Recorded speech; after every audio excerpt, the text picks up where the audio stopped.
coincidences. Ukaja ukapata kuna mambo mengi sana mazuri yalirudi kutokelezea baada ya hicho kitu. I'm giving you 1 minute. Flashback kwa hiyo kitu. Flashback. Unaiona hiyo kitu ambayo ilikutendekea? Mimi naiona. Inanirudisha back to the year 2017. It happened. Ikachukua siku mbili. Ilichukua muda mrefu. 2017 yote ikaisha. Kaingia 2018. Sitamasi. Najua unaelewa what I'm talking about. Bwana asifiwe.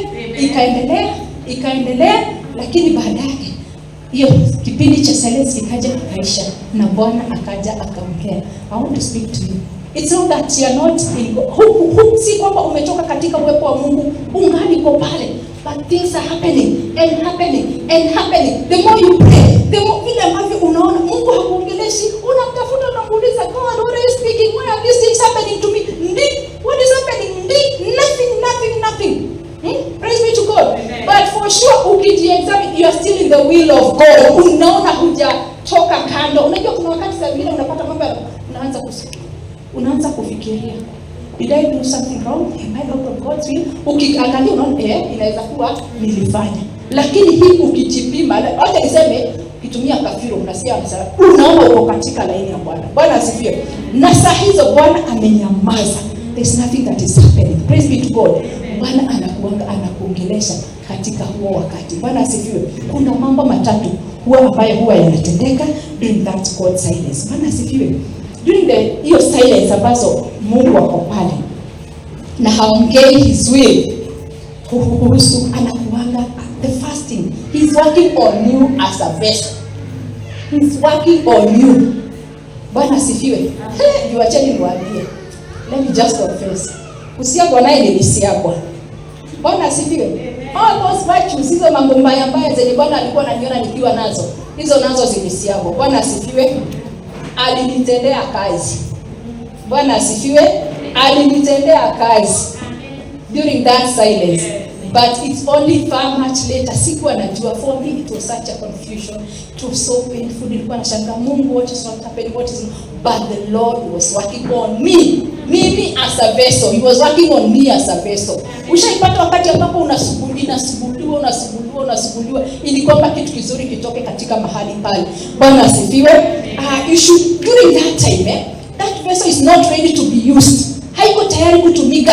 Bwana amekunyamazia ili kwamba akaweza kukutendea kazi.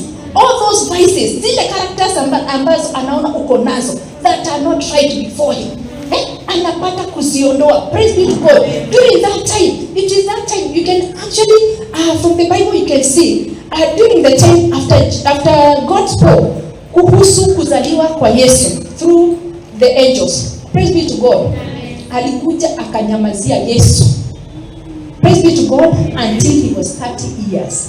This one, can you go to the book of Luke chapter 2 and verses 52?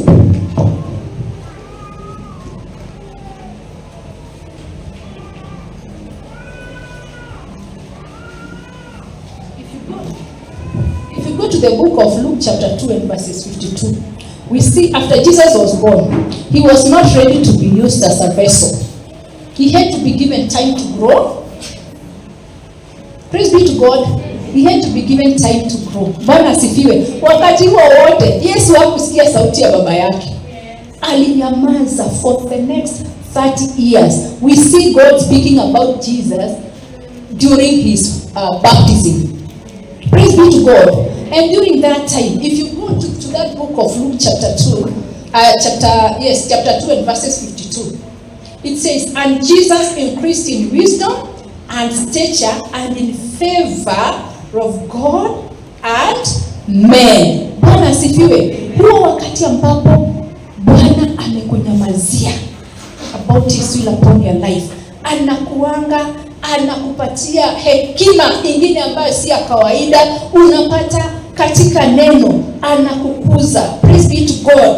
Unapata anagrow, because kama hebu tuseme Yesu alikuwa amezaliwa vile alikuwa amezaliwa, he had to be given hiyo time ya kuweza kugrow.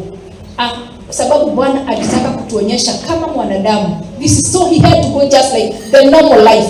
Lakini during that time, katika Biblia utapata kwamba God the Father aliongea na the Son. Alinyamaza until Jesus was being baptized, and he was baptized at around the age of 30. From his birth, he came to speak about him during his baptism, when he knew, my son is now ready to go out and work. Praise be to God. Na ndio maana unaona during this time, when the Lord amekunyamazia, he went to we find him going to the synagogues. Huo wakati ili kwamba akaenda akajua mawosia ya Mungu, akaweza kujua what is not happening, ni nini kinaendelea. Praise be to God. And we see in the Bible, confess, inasema he grew in wisdom. Akagrow nini? Physically, kimwili, in stature. Praise be to God. Akiwa with favor. Unaona, ingekuwa ni mtu mwingine angeona Mungu ameninyamazia, I'm not in his will, ni kama nimekosea. But during that time, the Lord was working on him. Alikuwa anajiachilia ago. Unajua sana unapatanga what happens is during this time, unaanza kujiquestion. Mungu ameniacha, I'm not in God's will, amenichukia. Na hapa ndio watu wengi, let me tell you, hapa ndio mtego inakujia. Unaona hajakuongelesha to you as a person. Mtaenda kwa Mama Jose. Mama Jose, okay, Joria roiga ate. Mama Jose akiwa ni wale wa discerning spirit, atakupatia mambo. Ama anaanza kukusomea nini? Mshaisikia wale wa kusoma mikono? Anakupatia ragaraini, agado. Achana na huyo ameumbwa na huyo Mungu. Aenda kwake muulize Mungu unasema nini? Praise be to God. Hata kwenda kutafuta watu wa kuona ama inaitwa nyota. Watu wa kukusomea nyota. Enda kwa huyo mwenye kuumba, huyo mwenye kusoma hiyo nini? Hiyo nyota. Praise be to God. Do not be confused during that time that the Lord is amekunyamazia. No.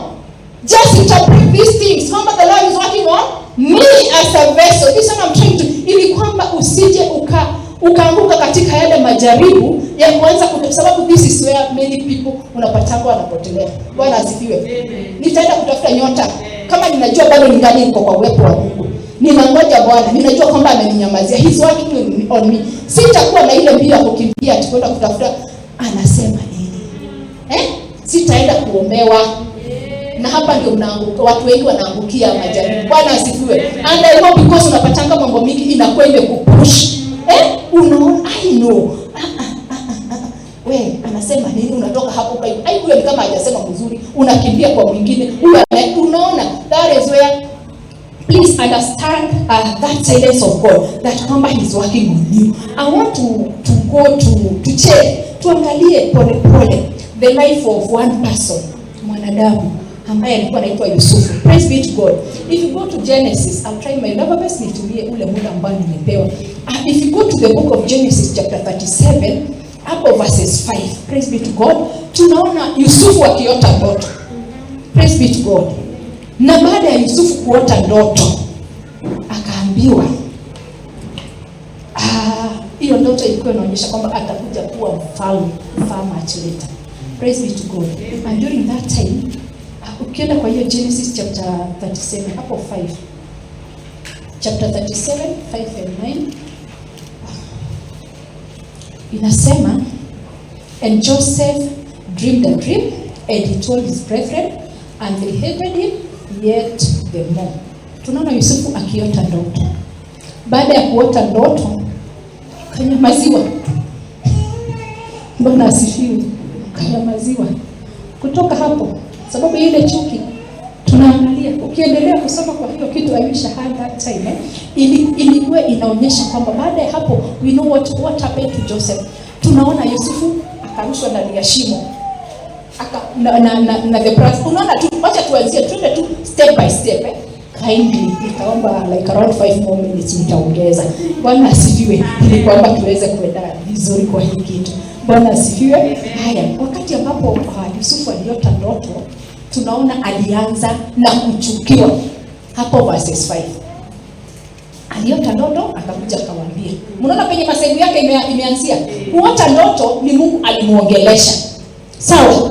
Baada ya kumuongelesha akamwambia, because God speaks in us through different ways. Praise be to God. Naweza kumuongelesha katika ndoto, he can send somebody. Praise be to God. Sasa Yusufu akaongeleshwa akiwa katika ndoto, and he told his brothers. Baada ya kuongeleshwa katika ndoto, akaenda akaambia brothers wake, wakaanza kumchukia.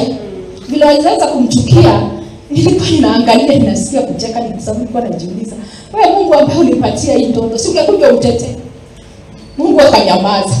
Akachukua na mandugu zake, ikazidi. Mungu amenyamaza, hakuongea chochote. Ikaendelea, akakuja wakaamua kumrusha ndani ya shimo. Si Mungu wako? Si anamsikiza, anaona tu. Akarushwa ndani ya shimo. Kutoka kurushwa ndani ya shimo, akatolewa ndani ya shimo, akauzwa. Kutoka kuuzwa, Mungu hasemi kitu, akiendeki. Na najua Yusufu alikuwa anajiuliza, what is not happening with my life? Haya, baada ya kuuzwa akaenda Misri. Ndio huyo akaenda akaona life is getting better, akaweka kwa nyumba ya Potifa. Anajiambia sasa at least kombe. Wapi? Kutoka hapo tunamwona akiwa amerushwa jela. Bwana asifiwe. Kurushwa katika baada sasa this after what happened between yeye na Potiphar's wife. Ndio huyo anarushwa jela. Kwenda kurushwa jela. Bado Mungu akiwete. Mimi kwanza hiyo Potiphar nilikuwa nikiangalia mimi mwenyewe. Guy kwa because sasa hapo alikuwa watu wangapi? Because it happened kwamba there was something that had happened. Ilikuwa ni mimi na Mungu. Guy kwa ya tumaunge mawali yako. Praise be to God. Kotagia tu because sasa hapa ilikuwa ni Mungu aongee amtetee nani? Yusufu aseme ukweli, hiki kitu haikutendeka. But wapi? Hapa amefanya nini? Hakuongea, amenyamaza. Bwana asifiwe. Wale vile ambavyo utabehave, vile ambavyo utajitetea during that time. Praise be to God. Vile ambavyo utajipigania. Bwana asifiwe. Akaendelea. Lakini kumbe sasa Mungu anaongea katika ile kitu. Anakutengeneza. Praise be to God. I'm telling you during that time. Kudiri hiku nafika mahali. Mungu siongee. Just why can't you just open? Wafungulia wajua ukweli. Praise be to God. Lakini kumbe is working on me. Alikuwa na work on me. Pride. Pale chini. Hiyo shame bear it. Nakwambia unashushika. Praise be to God. Anaku. Sasa hiyo tunapigia watu wote inabaki wewe ni usimame na Mungu. Praise be to God. I'm telling you, haiwangi si rahisi. It's not si rahisi. Praise be to God. And only came to understand it. Ni Mungu, he was working on me. Juu sitawadanganya. Bwana amenitendea kazi. I can confess kwamba Bwana me as an individual amenitendea kazi. Bwana asifiwe. So tunaangalia katika huu wakati ambapo Yusufu, sasa tuendelee turudi tena katika hali ya Yusufu. Yusufu akawa amewekwa pale katika in prison. During that time that he's in prison, akaona ni kama kuna kamwangaza after interpret the two dreams. Sababu alijua kwamba wale wanaenda kumwongea kuhusu nini? To Potiphar. Sababu aliwaambia ukienda usinisahau. Naniomba ikaranga. Akasahaulika. Mtegemea Mungu. Anaondoa. Kuna several things ningekuwa na nafasi ningeweza kuwafundisha. Inasema unaona hiyo wakati Yusufu alikuwa anaangalia naona sasa vile ambavyo ameinterpret the dreams of the two men, wale ambao walikuwa kona wao in prison. Alikuwa amewaambia after wakishatoka hapa waende watamwambia sababu because they are pharaohs. Ilikuwa mmoja alikuwa kapeana na huyo mwingine alikuwa impressor. Bwana asifiwe. Yule ambao walikuwa na hapa na mtu sasa tuseme kama our president. Praise be to God. Unajua ukiongea mambo yako imeshasuluhishwa. So unakaa ukiwa na matumaini. Wapi? Mungu anataka umtegemee. Unaona katika hizo mambo zote ambazo zilikuwa zinatendeka ndani ya Yusufu, alikuwa anaondolewa ile. Unaona mambo ya kudepend. When we see him, that hatred between his brothers na yeye ilikuwa inamuondoa. Unaona ile unakuwa umeweka comfort yako, nitategemea my brothers, nitategemea my sisters. Unaona inakubaki, inakufanya inafika mahali, sababu Yusufu ilifika mahali hakuwa na mtu mwingine wa kudipendia. Ukifuatilia that history ya Yusufu na hayo masaibu yote ambayo yalimpita, ilibaki Yusufu amesimama hivi. Ni yeye na nani? Na Mungu peke yake. Just go through that. pitia one by one hayo masaibu ya Yusufu. Alitenganishwa na the brothers, wamekuja wamemchukia. From there he sold into a foreign land. Unajua sasa unaweza pata like your brothers wanakusahau, unasema sawa, bado ningali mpo mihango niko na watu kadhaa ninajua. Ndio huyo kauzwa, akatolewa wapi? Ametolewa mahali pale ambapo alikuwa. He was sold to Egypt. Hakuna nani ama nani anajua. Bwana sifiwe. What was the Lord doing? He was working on him. Ni yeye. All those vices that he had, zote zikawa kwamba zinaweza kuondolewa. To an extent ilifika mahali sasa Yusufu, even I can see the life of Joseph. Hata wakati ambapo hizo pesa, wakati ambapo alienda alimsahau. Sasa ilibidi Yusufu akae pale amgoje Bwana. Hana, unaona alipata some hope after interpreting that dream. That the white presser and the cupbearer wakienda, they'll speak to Potiphar about yeye. Nothing. Ikawa imenyamazika. We see him being in prison for more than 2.5 years. Kama hajafanya chochote. Amenyamaziwa, iko tundi. Praise be to God. But tunakuja tunaona baada yake mambo yake inakuwa inaendelea. Praise be to God. Nilikuwa ninataka kuambia nini? Joseph had many tragedies, yet he was very innocent. He had legitimate grounds to be offended. Did he? He had legitimate grounds to be offended. How can I just tell you a dream and you hate me? Yeah, he had so many legitimate dreams. Ati kwamba ukiona if you continue, hata kama hamnipendi, hata kama nimeuzwa. Yani he also had this legitimate reason. Nimekuinterpretia ndoto and then for 2 years you go and forget me. How now? Vipi? Praise be to God. But wakati wote ambapo alikuwa katika pale, alikuwa ameketi anangojea Mungu. Unapata kwamba mimi ilikuwa inafika mahali and then I was like, mimi hata kama ningekuwa kama Yusufu namwambia, hiyo ndoto, chukua, pea mwingine, sitaki sasa. It's too much. But the Lord was working on him. Praise be to God. Alikuwa anamuandaa kwa sababu ya yale ambayo yalikuwa yako mbele yake. Praise be to God. Hebu tuangalie, there's another person that I really wish you tuangalie. Hebu tuangalie ni mtu kama Mary. If you go to the book of Luke chapter 1 verses 28, tunamuona Mary akiwa anaongeleshwa, being told that you are highly favored. Bwana ameongea, amemwambia nini? You are highly favored. Favor inamaanisha nini? Mambo yangu itaenda nyewe. Sometimes you find that being favored inakuwa controversial. Praise be to God. Look at Mary. Anakuja, anaanza kusema, I'm pregnant and I am a virgin. How now? How? Vipi? Unatuambia nini? Haijaisikika. Unatarajia Mungu atamtetea. Akanyamaza. Na ilikuwa ni ukweli. Ni ukweli. But the Lord has spoken. Akarudi akanyamaza. Hadi baada yake ndio tunaona kwamba akiongea. Praise be to God. Baada yake sabo like unapata you should learn to live in God's silence. Mary, she's in the will of God. And she's been told that she's highly favored. Mungu akarudi akanyamaza. Nikaangalia rege. Maana ndiye naibu. Na nasema sijakutana na mtu yoyote. How now? Unafika mahali Mungu siwaambie, because if you read the Bible utaona kwamba she was being accused. She was being accused. Ukweli ama uongo? Sasa inafika Mungu siwaambie ukweli na niliwaambia, inafika kama mahali inabaki niwe na Mungu. Mungu siwaambie ukweli na hii wewe tu ndio unaweza kunitetea. Juu sasa hakuna, yani go through so much. Inabaki ni wewe na Mungu. Can you tell me, ukiangalia katika hiyo maisha ya Mary, ungesema huyu Mungu ni Mungu wa aina gani? Ameongea. Umesemekana uko na mimba. Watu wameanza kukuaccuse, because if you go through the Bible there was those customs that were to be done before you get pregnant and everything. Praise be to God. Na yale ambayo yalifaa yao yametendeka before you get pregnant. Lakini hiyo yote hakuna. Hata yule mwenye alikuwa kipenzi chake akataka hata pia kufanya nini? Kumuondokea. Unasikia Mungu tu usifunulie, usimwambie tu ni yeye. Usimwambie hakuna. Praise be to God. And it was so controversial. Lakini Mungu hapo You only see God coming to speak far much later.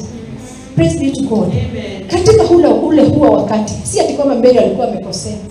So what happens is sometimes God can speak to you in silence. When he's in silence, he's speaking, anakutendea kazi. You as a vessel. Anakutendea kazi. Praise be to God. Hebu turudi katika ile story yetu ya Potiphar. Ya Joseph akiwa pale in the prison. We see that he was forgotten for 2 years.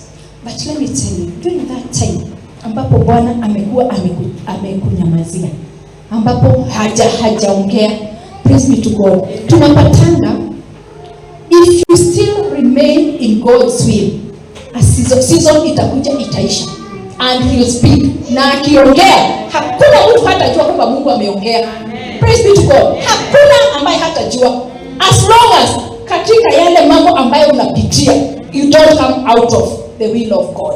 Juacheni niwaambie, during that time when you are in God's side, wakati ambapo kuna mambo mingi ambayo inakuweza kukutendekea. It's become too much. Unajipata unaondoka katika mapenzi ya Mungu. You go start doing your own things. Unaenda sasa, hapo ndio unapata watu imekuwa too much.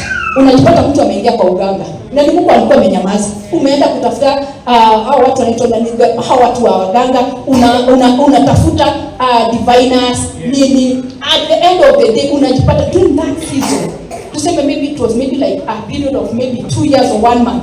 During that time you're supposed to say God, but wewe unapatanga ameondoka katika wema wa Bwana. Unapata ameanguka katika majaribu. Ameenda kutafuta solution.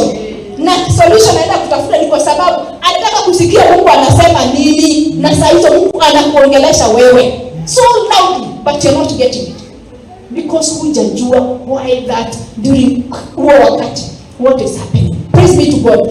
Na nikawa kwamba nashukuru Mungu kwamba it so happened that in the morning kuna vile hayo mambo yalikuja kashikanisha, nikaambia Mungu, receive all the glory, receive all the honor. Bwana sifiwe. Wakati ambapo Mungu amenyamaza, tunaona wakati ambapo atasimama, atabaki ameongea, he will speak in a still small voice. Ataongea so loudly kwamba kila mtu atajua ni Mungu ameongea. Praise be to God. Wakati ambapo tunaona season ya Yusufu ya kunyamaziwa, wakati ambapo inaisha. Wakati inaisha. If you go to Genesis chapter 41, hapo verses 41 to 45. Mungu anakuanga ametengeneza hiyo season yote, yani hata umepitia. Ukibaki, I want to encourage you to remain in the will of God. Please, sababu mazuri yanakuja. This compensation haitakuwa ni hasara during that time, kuvumilia kungoja Bwana. Praise be to God. If you go to that Genesis chapter 41, ukiangalia verses 41 to 45. Genesis 41, chapter 41, verses 41 to 45. Season ya Yusufu ya kunyamaziwa na Mungu now the Lord is speaking. Can you go tujaribu, wacha nijaribu tu niende tu haraka. Inasema, and Pharaoh said unto Joseph, this is now after Pharaoh has had the dream, na Yusufu ametolewa from jail, amekuja, imesemekana akuja interpret. So after the interpretation, now here is where we see it. And Pharaoh said unto Joseph, let me just go back tu nione kuna vile ambavyo Yusufu alipoitwa. There is this answer that he gave. Hakusema mimi ndio nina interpret dream. It is God. Praise be to God. Inasema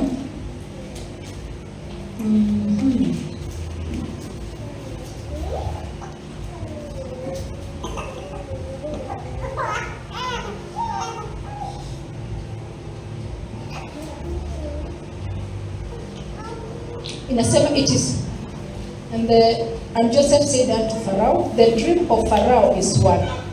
God has shown Pharaoh what he is about to do. Not me, ni Mungu. Unaona, can you see during Pharaoh, Joseph amepitia hayo yote, but still hata baada ya hayo yote anakuja anasema mimi sio interpreter wa dream, it is the Lord who does that, and this is what the Lord is saying. Unaona, bado angali ako na Mungu baada ya yale yote. Na hata anasema God is showing Pharaoh on what to do. Ingekuwa ni mwingine angetaja Mungu. After all that is gone through, hangemtaja mahali. Praise be to God. So this is what makes me inanipatia confidence that Pharaoh, that Joseph alikuwa bado angali ako na Mungu. Juu bado angali anamtegemea. Juu guys, angekuja aseme ni mimi. Unaona kiburi vile kiliwekwa chini. Ni mimi ndio na interpret hivi. Ni mimi. Praise be to God. Lakini ilikuwa imewakiwa on, ikabaki si mimi. Ni nani? Ni Mungu. Bwana asifiwe.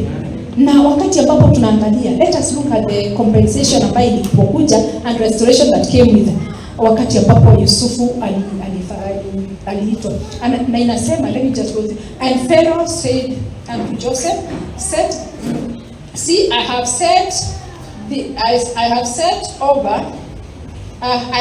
thee over all the land of Egypt. And Pharaoh took off the ring from his hand and put it upon Joseph. Nasikia zile vitu ambazo ameanza kupata.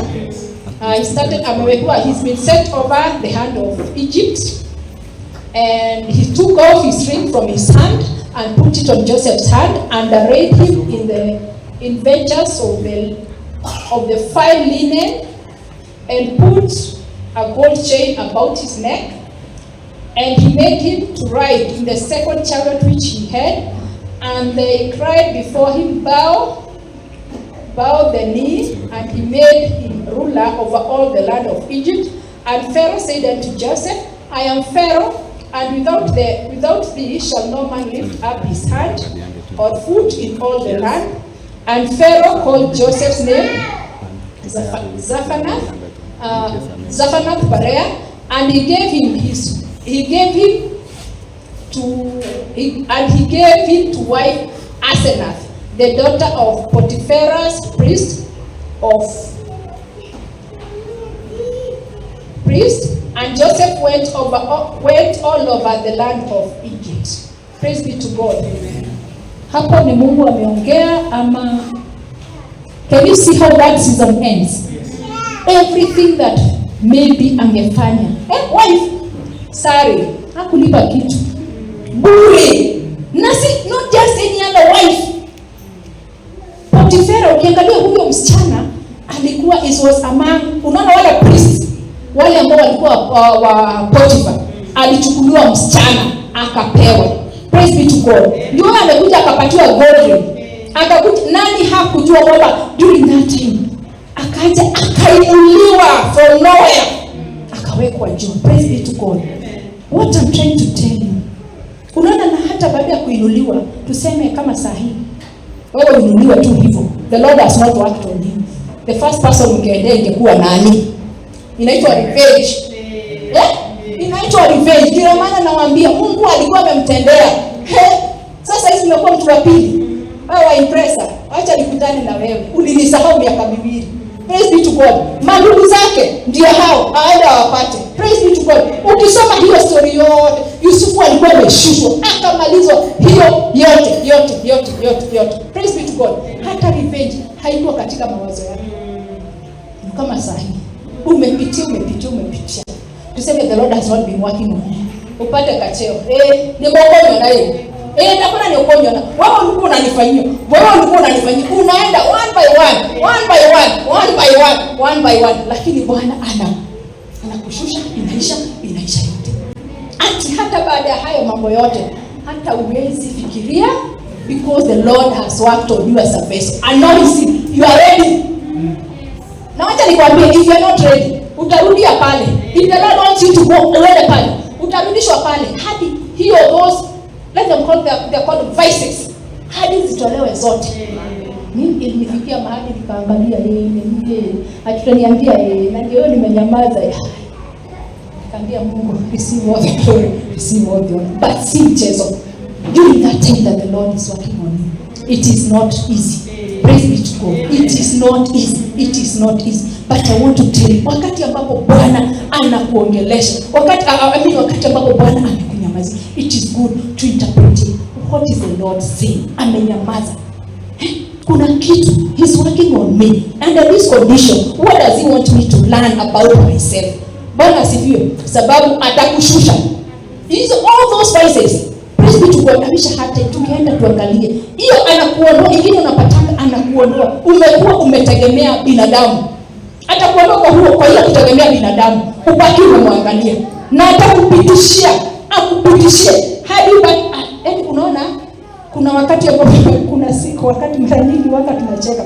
When going for wakati ambapo unaenda operation kuna watu wanapatanga mtu alikuja umemwambia toa nguo, umempatia gauni. So anatoa koti, anatoa shati, nakwambia hata yote. Praise be to God.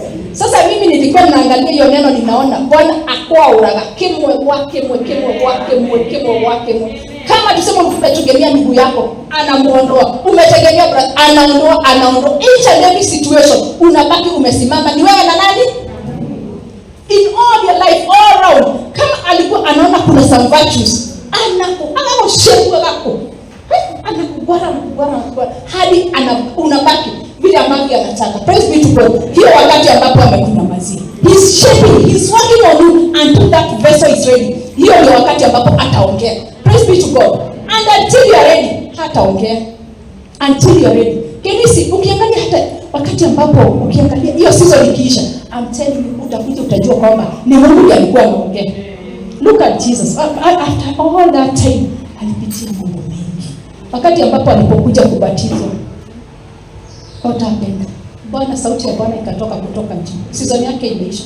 This is my beloved son, in whom I am well pleased.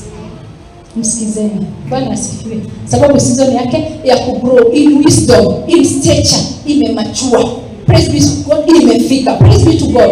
Au unapata, nikipenda niwaambie kwamba patience in God's silence helps you to gather the kind of compensation you need through pain to be able to sustain the results that they come with. Praise be to God.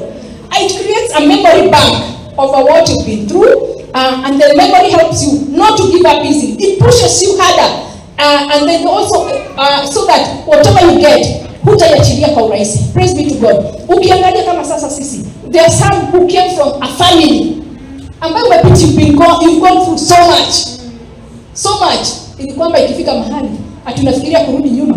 Whatever you've gone through, miracle inakupush. Praise be to God. Hebu niwaulize, kama sasa tuseme you've struggled so much to get a job, utaiacha kwa urahisi? Sababu inakupatia there's a memory, na kuna ile patience ambayo inakupatia such that ukifikiria ku give up, no. Lakini kama ingekuja so easily, you don't huyoni. I know for some of us, I know mom can relate to this. Ukiangalia mahali ambapo umetoka and unaenda to give you hang on to it. You cannot give that, and you cannot give up that easy. Praise be to God. Sababu you go through that, your season ya kuwa na patience. Bwana amekutengenezea, ameunda ile kuwa na ile patience, because kama mimi I was one of the most impatient people. Mimi nilikuwa very impatient. I was very impatient, but the Lord worked on me. And I can confess, kulikuwa kuna vile saa zingine naangalia Mungu na hii siwezi, I cannot go through this, but I want to tell you, I went through most of those things that I was saying I wanted to go through. Yeah? Unasikia kushushwa, unashushwa all those that sahi, I understand things. Praise be to God. Na pale penye niko baada ya Bwana kuwako on me as a vessel, I'm not the same person. Praise be to God. Na ninashukuru Bwana. Haya, tukitoka hapo, sababu we've created a memory bank. Let us go to the next kwa sababu nyingine. He's working on all factors that are needed to help you to do his will. That is the second reason why the Lord is silent on you. He's working on all other factors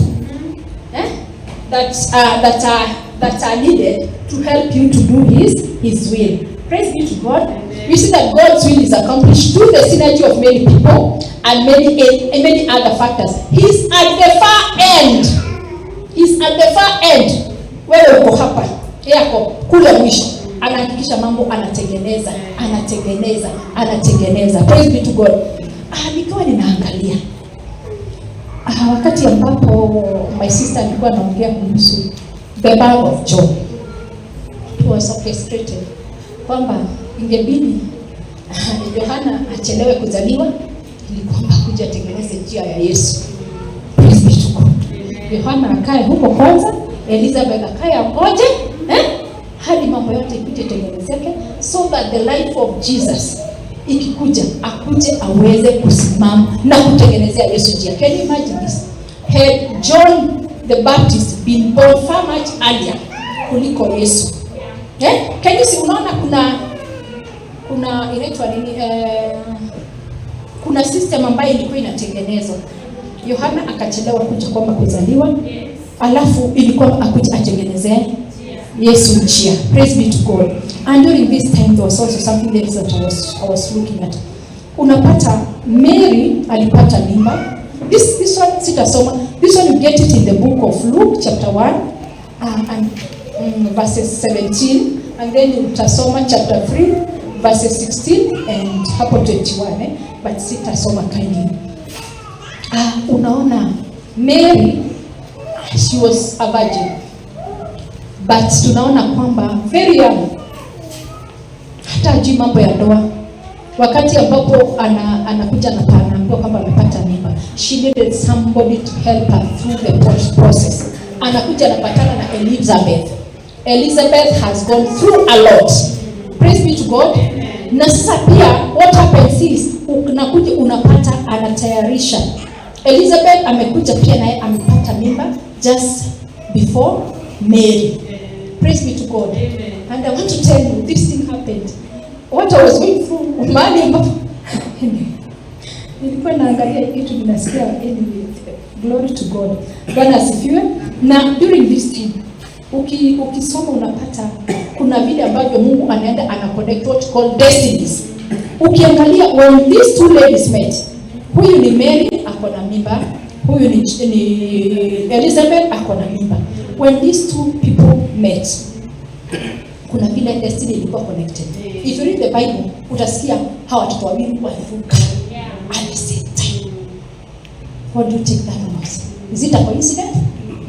Inaitwa destiny connected. Kuna wakati ambapo unapitia kitu, you need somebody to encourage you on the way. You need somebody to walk with you. Mtu ambaye anapitia hili jambo. Praise be to God. Bwana mimi alinitumia mtu alikuwa amepitia what I was going through, na akarudi akanisaidia kupitia na kuenda to what I am today. Praise be to God. Na it so happened kwamba mahali ambapo hatukutana Mehamo, I just went by coincidence. I went to Nakuru katika ile my own businesses, mashughuli tu zangu. Mahali ambapo nilienda, tukaenda, I met a certain lady. Katika hili hali ya kuongea, she was going through what I was going, but she was far much ahead of me. Praise be to God. Nikawa ninacheka sana nikashika. Na yaani ushajipata tu saa zingine tu unaenda, kuna vile mnakuja mnashikana. And let me tell you, and this one I'm making it as a confession. Baada ya hapo, what I'm doing today, we later met. She was doing a higher course than what I was doing. Na huo wakati hata sikuwa nimejoin shule.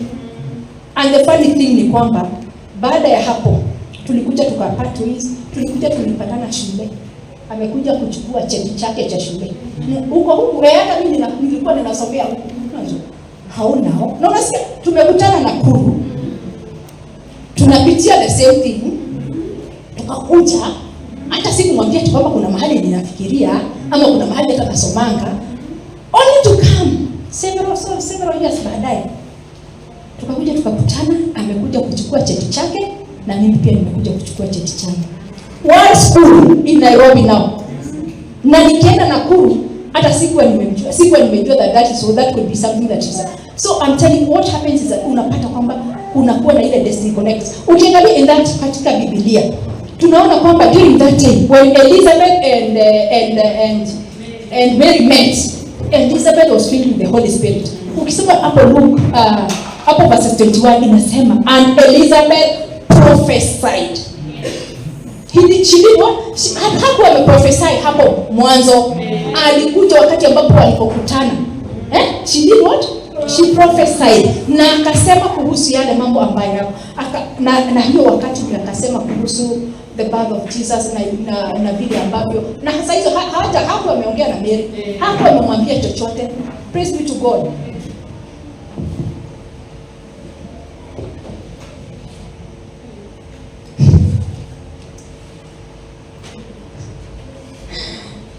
Bwana asifiwe.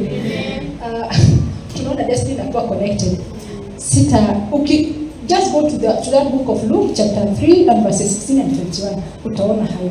Ukiendelea, we also see, let me just give you another, unapata kwamba God is working on other things kule mwisho ili kwamba your destiny itakuja ikiwa connected. You look at Boaz. Ukiangalia the life of Ruth and Naomi.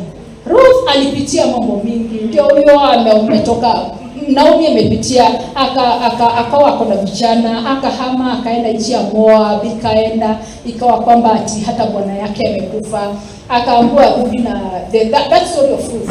Hadi dakika ya mwisho come, we see Ruth and Boaz meeting. Boaz alikuwa amekaa miaka mingi kabla hajaoa, but kumbe Bwana alikuwa anamtayarisha akuje atakuwa nini katika lineage ya Yesu. Praise be to God. Unaona, during all that time, na wakati ambapo Ruth na Naomi walikuwa wanapitia mambo mingi na Bwana amenyamazia mioyo. Kumbe kuna mambo anaorganize hapa. Uko tu katika hali ya Bwana, lakini kuna mambo anaorganize hapa ili kwamba kule mwisho kule kuko kuzuri. Bwana asifiwe. He's working on things. Praise be to God. He's preparing something that is connected to your destiny. Preparing a table and fixing things. Praise be to God. Nikawa ninaangalia, if you look at ukiangalia katika Biblia in the book of Matthew, there was that colt ambayo ilikuwa imefungwa mahali. That colt that was used by Jesus ilikuwa imefungwa hapo through. Na nilikuwa naangalia Biblia yangu nikaona that colt haikuwa imebeba mtu yote. Yule mwanapunda ambaye alibeba Yesu. Dakio na dali amenyamaza. Not knowing kwamba atakuja kubeba nani? Mfalme. Praise be to God. Jaharayo na ile moja hiyo muno Praise be to God. Ningekuwa na time tu katakate tu pole. Praise be to God. Kumbe kulikuwa kuna kile ambacho Bwana alikuwa anatengeneza ili kwamba hiyo wakati ambapo imenyamaza pale.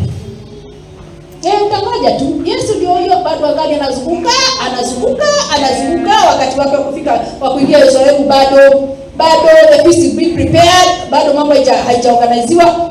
Mwanapunda angali hapo wapi? Amefanya nini? Amefungwa. Until the time that Jesus said, "Ebu endeni." And just look at this coincidence. Yesu aliwaambia, "Can you go? You will find punda amefungwa mahali fulani." Na mwenyewe akiwauliza, "Mwambieni the master has said." Wewe punda yako ndio wapi kudira? Wewe mwenyewe. Upate ndio mfunguliwa. Hakukuwa na jibu sababu yule mwanapunda alikuwa ametake specifically na the first person atakutumia itakuwa ni nani? Sasa yule mwanapunda amekaa pale. Hata nilikuwa naangalia na glory be to God. Praise be to God. Unapata kwamba kuna yale mambo ambayo Bwana anaorganize before akuache uendelee katika ili kwamba kuweza kufulfill your destiny. Praise be to God. He's fixing things. He's fixing things. Atakuja baada yake tutakuja kujua. He will only speak after all these things are ready, then he will reveal his will to you. After kila kitu chote ameandaa anakuambia, umwambie unaenda. Na wakati wewe na unaenda, odhia ukakinya haha, ukaona kitu. Haya, unaona? Hivi watu wanaitanga inaitwa coincidence. Inaitwa coincidence. Kaandike mnyaka. Kumbe ni Mungu alikuwa ana organize mambo. Ukakaje? Naona hapo ni kuingia na wale kwenda hapo kumeingia vile ambavyo ilikuwa nataka hapa napo kumeingia vile. Kumbe the Lord was behind ana organize mambo. Sasa amekuachilia wakati ule ambao umejua kila kitu yote imekuwa nini? It's ready. So for you will see as if it is just but coincidence. Kaleta kemonyaka. Kumbe Bwana ametengeneza njia. Kila kitu yote iko tayari. Umwambie kila kitu yote iko. It's ready now. Lakini before it's ready takaa pale, guy, what is happening? Kumbe God is still at work. He's working at the fire. Lakini wewe unafadhaika hapa katikati sababu anakunyamazia sana. Praise be to God. I want to encourage you that the Lord is working on some other things at the far end. Akimaliza, ukibaki ungali uko katika mapenzi yake, atakuachilia. Atakwambia end now. go. Praise be to God. Let me just mention on the third one. He is fighting unseen battles and the vertics and dangers that may befall you. Praise be to God. And fight unseen dangers. Praise be to God. If you go and look at the life of Jesus, tunaona there was a time that Jesus had to be hidden until Herod alipokufa. Ndio Yesu, tunaona Yesu Bwana akiongea akaambiwa mfiche mtoto. This one we find it in hii unaiona in Matthew 2 verses 20. Taenda kusoma kaini sababu ya muda. Matthew 2 verses 20. Yesu alifichwa until Herod alikuwa amekufa. Praise be to God. Hadi Herod alipokufa, Yesu amenyamaziwa. Alafu anarudi akaongea. Baada ya nini? Kuhakikisha kwamba wale wote ambao walikuwa wametaka. If ukiangalia katika maisha ya Yesu alikuwa akona so many people who were against him. Look at from the age wale ule wakati ambapo alizaliwa. We see so many boys wakija wanauawa just for nothing. Just look at the life of Moses. Unapata kwamba there are so many things that unapata in happen that could endanger your life. But sometimes the Lord anakunyamazia aondoe zile vitu ambazo ziko pale to avert all those people who would be planning dangers. Ushajipata saa zingine umetaka kuingia matatu. Unasema sitaingia hiyo. Na unapata stage roho. Alafu acha niingie. Only to go and find that ile yenye ulikuwa unataka kuingia, maybe it has something has happened to it. Unafikiria kama ni Bwana. Angalia unasema what is not happening. It's not a coincidence. It is the Lord. He is fighting all the dangers ambazo zinaweza kuwa ziko pale mbele yako ili kwamba wakati ambapo atakwambia uondoke itakuwa iko sawa. Let me just summarize by reading what I've written. Inasema he's silent to clear the path before you. Be mature enough to give God praise during your waiting period or when God is silent over your destiny. Mshukuru Bwana because he's working on you. Praise be to God. He's working on other factors. Praise be to God. The silence of God is an advantage to us, but only when we are in his will. It is an advantage to us, but the condition is uwe uko katika njia zake. Praise be to God. Unapata you should walk in the will of God. How do you walk in the will of God? Una make sure kwamba your life, your prayer life is active. Una make sure kwamba you are very well connected with God, because I'm telling you, not every door that is open is meant for you to go through. Praise be to God. Hakuna mlango mtu huwa anapitia inakuwa imefungwa. But you have to choose those doors. You have to choose those doors. And you need the will of God. Unahitaji ile knowledge kutoka kwa Mungu akwambie pitia kwa huu mlango. Hata kuingia katika gereza, hiyo mlango ilikuwa imefungwa. There are so many doors that are so open. Lakini kuna ile ambayo Mungu strategize ili kwamba ukaweza kuingia. Praise be to God. And then there's also this factor of timing. Unaona? Timing. It is Bwana amekwambia nenda. Is it now? Is it later? Ama ni wakati upi? Praise be to God. Amen. Just tell me, hebu niambie kama Yesu hangeondolewa, Bwana hakuongea aondolewe. Sasa hizi tungekuwa tunaongea kuhusu stories zingine. Because otherwise Jesus would have been angeuawa kama angekuwa hangegoja hiyo time. Praise be to God. Unapata kuna timing is an important word as the word go. It's either go now or go later. And you should ask, when am I going? Kitu ningependa kuwaomba ni kitu kimoja tu, even as I finish. Nimekata huo ujumbe kindly as much as possible.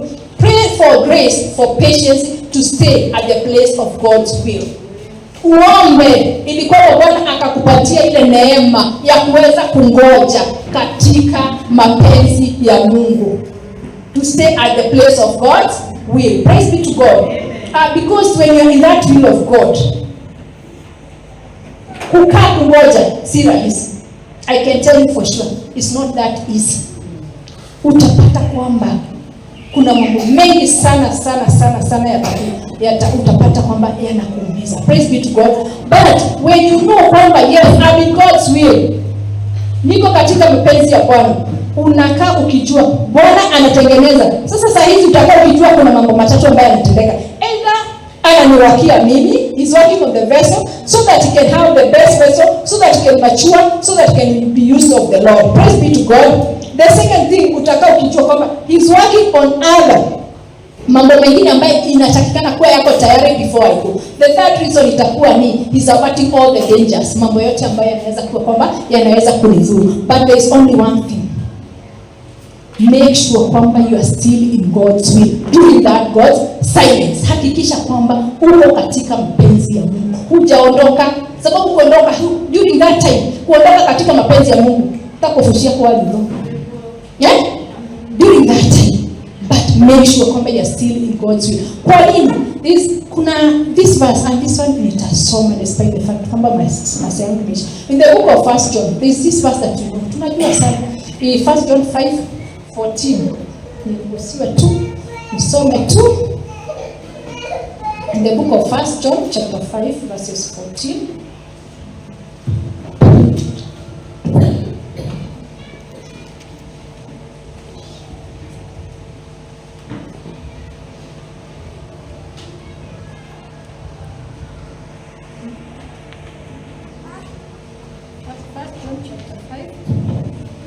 Verses 14.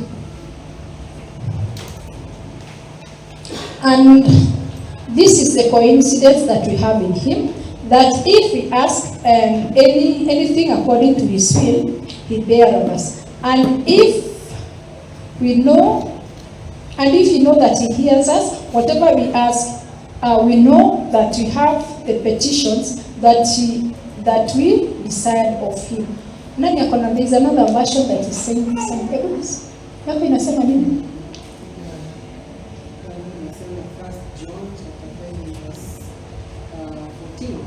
This is the confidence we have in approaching God, that if we ask anything according to his will, yes, he hears us. And if we know that he hears us, whatever we ask, we know that we have what we asked. Mwesikia? Have you heard that version? The version that I had. Inasema the only condition is to remain in God's will. Praise be to God. Amen. Whatever we ask when we are in God's will, utapata kwamba itatendeka. And when you are in God's will, utajua yes, Mungu haniongeleshi. Kwa nini? He's working on me. Sababu wacha niwaambie, wakati ambapo unaomba kitu ukiwa katika mapenzi ya Mungu, Biblia inasema nini? If you ask anything in God, kuna condition. Kuna condition, not just in, amesema yes, if you ask anything, but in what? So the secret will remain what? In his will. Remain in his will. May the Lord bless you. May the Lord do you good.